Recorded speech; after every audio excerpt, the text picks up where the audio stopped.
પુત્રદા એકાદશીની કથા અને મહાત્મય. પોષ સુદ 11 પુત્રદા એકાદશી કહેવાય છે. હિન્દુ ધર્મમાં 11નું મહાત્મય પુરાણોમાં વર્ણિત છે.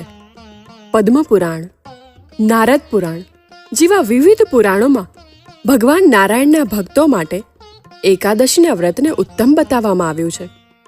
અને સાથે શિવપંથી ભક્તો પણ એકાદશીનું એટલું જ મહાત્મય જાણી એકાદશી વ્રત કરે છે. વર્ષ દરમિયાન 24 એકાદશી આવે છે, જેનું દરેકનું એક વિશેષ મહાત્મય છે. પોષ માસની શુક્લ પક્ષની એકાદશી એ પુત્રદા એકાદશી છે. મનુષ્ય આ દિવસે વ્રત, પૂજન અને ઉપવાસ કરી ભગવાન નારાયણની કૃપા પ્રાપ્ત કરે છે. આ એકાદશી નિસંતાન વ્યક્તિને સંતાન આપે છે.